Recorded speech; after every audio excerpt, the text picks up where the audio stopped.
Excuse me. All I want to do is go for 2 weeks with you and Marta and visit my family. In 1984, Betty Mahmoudi's husband took her and her daughter to Iran to meet his family. What's all changed? He swore that it would be safe. I know it's a different culture. I just don't understand it. He swore they would be happy. He swore they'd be coming home soon. Sweetheart, you haven't packed anything. You want me to do it for you? No. He lied.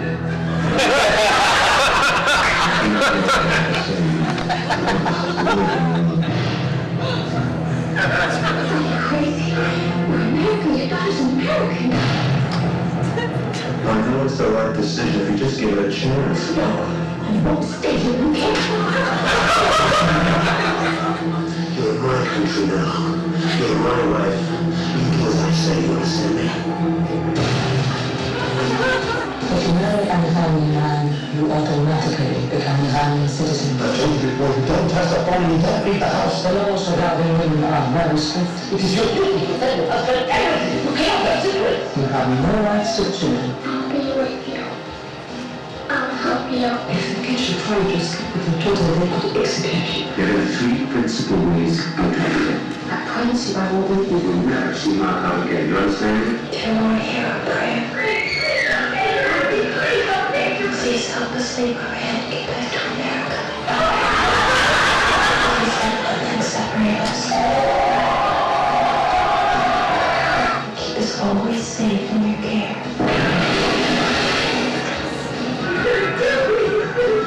We must go now. Metro Goldwyn Mayer proudly presents Academy Award winner Sally Field in the terrifying true story of a mother and her daughter whose only crime was being American. Not without my daughter.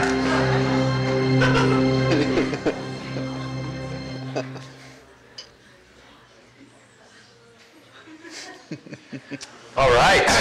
Yay. Wow. That's some cinema, huh? Every Iranian male here knows that that made it a lot harder to meet women.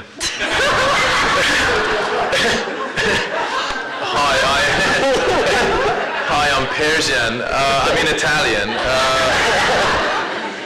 So this was a movie. Obviously, it's dated now, but it's part of our history. And we're here to talk about Dismantling the Axis of Evil. As we know, obviously, with the new Obama administration, he's actually addressed the Muslim world. The term axis of evil is not used anymore by the administration the way it was under the Bush administration. I'd like to pose the first question to Reza about, does this axis of evil and this perception of our people still exist? How do you see it existing? And I know also as BoomGen, you guys are working as consultants on a new movie coming out called Prince of Persia. So maybe you can talk a little bit about that and how we've gone from this to Prince of Persia and where we stand. Well, yeah, okay, so we don't use the term axis of evil anymore, but I think that the sentiment and the fear of the Middle Eastern man especially is still very much alive. In 2002, the Washington Post released a poll in which they found that nearly half of Americans had a negative view of Muslims. They sort of assumed that Islam and terrorism were one and the same, and strangely 60% of Americans had claimed that they had never met a Muslim before, which I kind of find hard to believe. I mean, like, have you ever been to a dentist? I mean, you know what I'm saying? So they did the same poll in 2008. 6 years later, after really much of the Bush administration's rhetoric, their sort of religiously polarizing and clash of civilizations rhetoric had more or less dissipated. And after 6 years, the numbers were absolutely the same. 50% still equate Islam or Muslims with terrorism, and 60% of Americans still believe that they have never actually met a Muslim, which again, I mean, maybe they just think that we all wear turbans. I don't really know how you could actually think that. So as far as the views go, no, actually, it hasn't changed. And certainly, there's always these various issues like the Fort Hood tragedy that always, bring people back to a similar narrative. What I do think, however, has changed is the way in which, these symbols of the Middle East are seen on screen. Not because Hollywood suddenly has a conscience. That's not what Hollywood... conscience is not what makes Hollywood run. What makes Hollywood run is money, and they have understood very clearly that there is this massive untapped market of rich people. According to JWT, the disposable income of those of Middle Eastern descent, just in the United States alone, is about $2 billion. Worldwide, that reaches about $3 trillion. And I think Hollywood just sort of looked at this untapped market and thought, that's a lot of money that we could actually get our hands on, and that movies like this aren't going to, really help us to tap into. So you go, in a decade and a half from Not Without My Daughter, or even, we can talk about 300.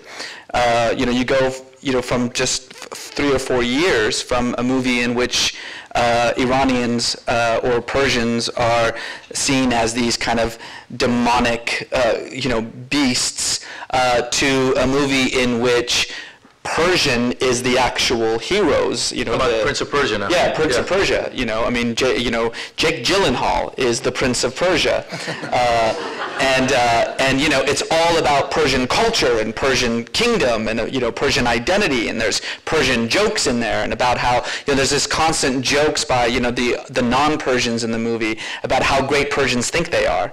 Oh, you walk like a Persian. You think like a Persian, and suddenly it's like, wow, Persian, it's kind of cool to be a Persian, and again, that's not because that there's some sort of shift in identity or some shift in the way that people think. It's just that Hollywood has realized, there's something that most Iranians have in common. They're rich, and maybe we ought to actually tap into that. So that's really what's going on. What's also interesting about what you said was that I don't know how the percentages work, but you were saying that something like 50% didn't like us, but 60% hadn't met us. They just hate us. Yeah. Like, I don't know, but I think I hate them. Yeah, that's right. That's cool. But that's what you say. At the end of the day, a lot of it is about money, and as actors, we don't always have that control. I know that Shiva, for example, as an actress, I know as an actor, I go in sometimes. I get my agent calls me up and says it's a terrorist part, and we just pass on it.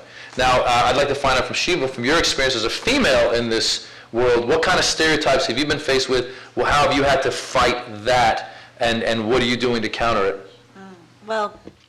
I think I've also turned down a couple of terrorist parts, or in one occasion on CSI Miami, it was written as Mediterranean, the woman, and she was sort of probably on the bad side, but you weren't sure.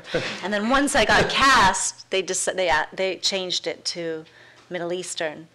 And I went to the scriptwriter and said, look, when I auditioned, she wasn't, Middle Eastern, and she also wasn't a terrorist at the time, and so. But she became a terrorist? She became a terrorist after I was cast, which was very strange. So I had to voice my opinion. Mostly because of my father, because I knew my father would not be happy, and I had done an episode of The Practice where I played this Iranian, and to go from somebody who was a sort of a noble Iranian, to go from that to play a terrorist, I just thought was just a downhill move. But you know what? I spoke to the writers and I told them my situation, and they were sort of in a tough place because we started shooting the next day, so they changed it and they made it back to Sonia instead of Shahrazad. And they made it sort of ambiguous, and I wasn't, and it was sort of maybe she was Russian or Mediterranean, and she wasn't actually a bad guy in the very end. So it was nice that I was able to discuss that, but I know that's not usually the case as an actor. As an actor, it's so hard to get jobs as an actor. You just have to sort of take what you can get. But I feel like I'm in a position where I can be a little bit more particular, just because of the precedent that my father has set, and then myself.